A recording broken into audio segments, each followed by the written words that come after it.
Today I'm at Heathrow Airport Terminal 3 to fly Virgin Atlantic upper class to Las Vegas.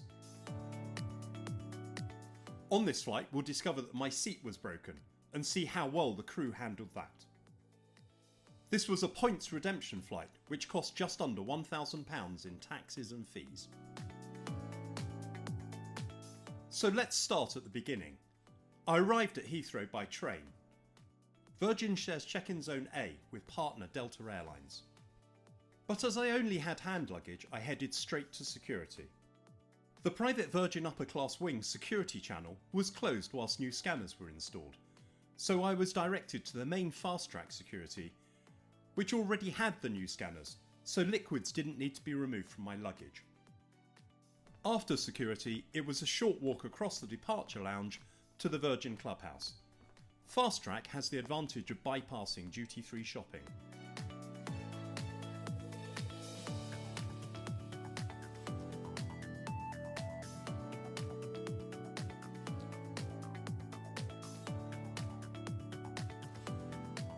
The Clubhouse was located at Lounge H. It was fairly busy when I arrived, but I soon found a quiet spot to settle down.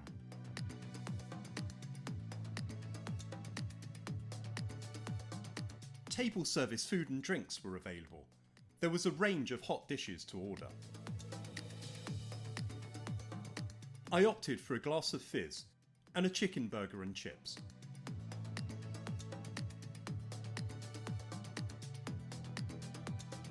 Whilst waiting in the lounge, a Virgin Boeing 787-9 aircraft was towed onto a nearby stand.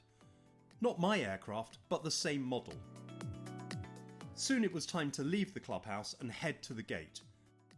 This was gate 19 on the far pier.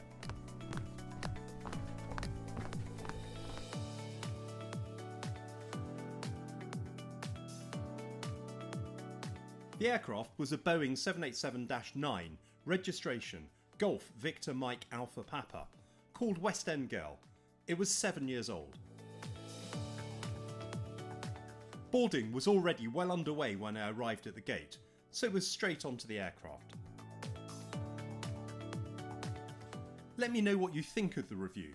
Leave a like, subscribe for future reviews, and comment away.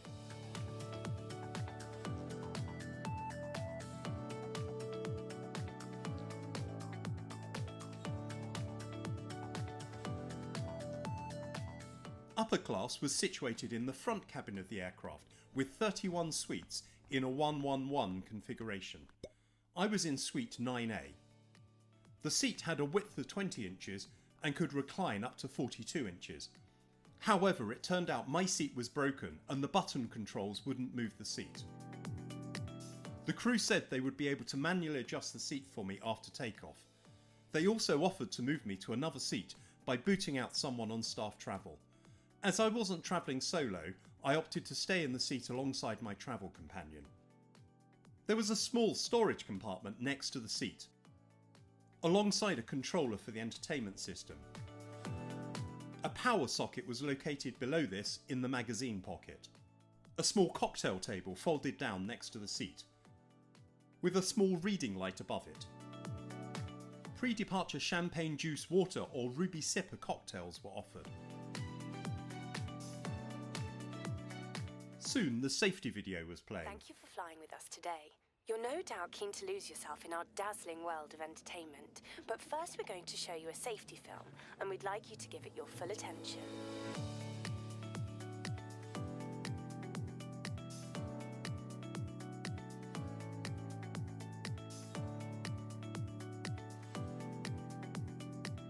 We pushed back from the gate on schedule and taxied to take off from runway 27 right.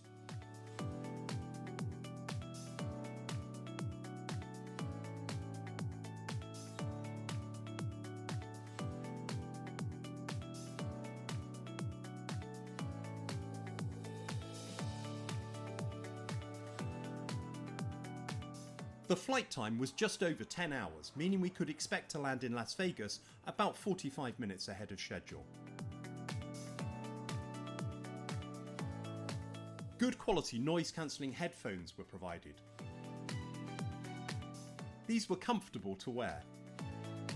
The entertainment system had a range of movies and some TV shows.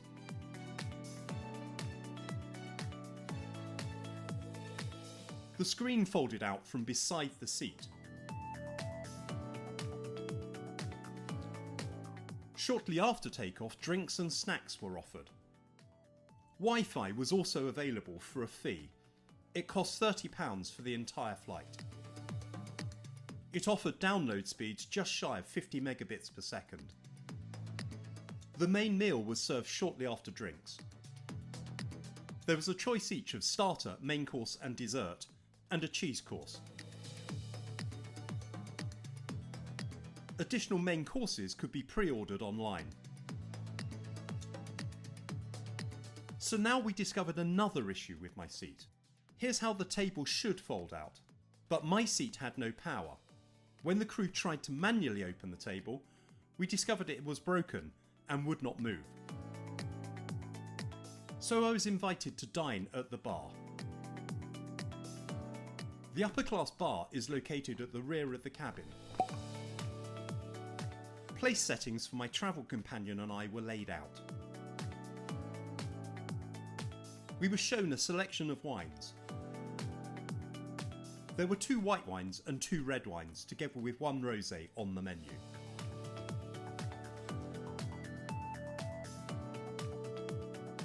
For starter, I chose the smoked salmon with quail's egg and grilled asparagus.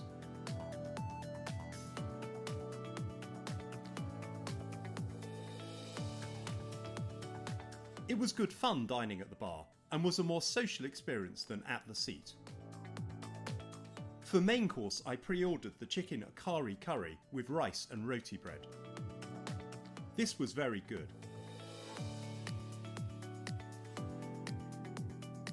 The dessert was a chocolate and salted caramel mousse.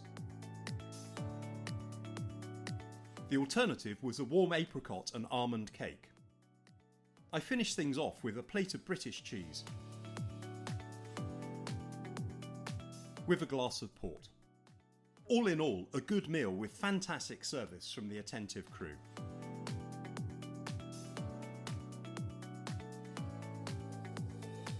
There were 2 bathrooms for upper class, both near the bar at the rear of the cabin.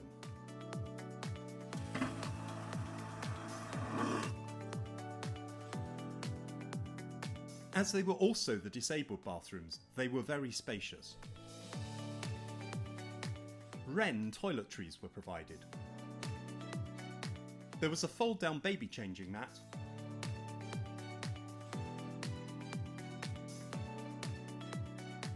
and a changing stool.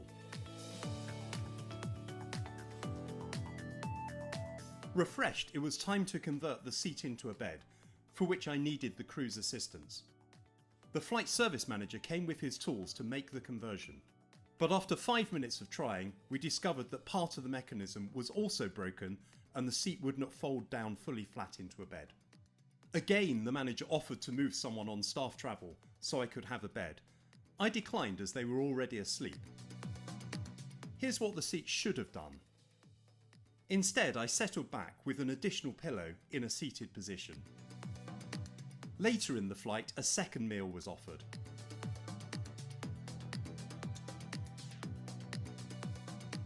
I opted for the cream tea, which was just a couple of scones with clotted cream and jam.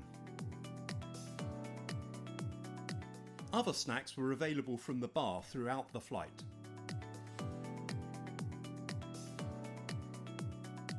Soon we were being invited to prepare for landing. There was just time to check out the amenity kit. It consisted of lip balm and hand creams, a bamboo toothbrush, toothpaste and a pen, earplugs, socks and an eye mask. The cabin lights were dimmed for landing. We came into land at Harry Reid Airport on runway 25 left and taxied to the E-gates of Terminal 3. The seat and table not working at all were a big downside to this flight. However, I was given 10,000 miles and a bottle of champagne as compensation. The crew were first rate and very attentive throughout the flight. They handled the issues with my seat very professionally, turning round what could have been a fiasco. The food was good.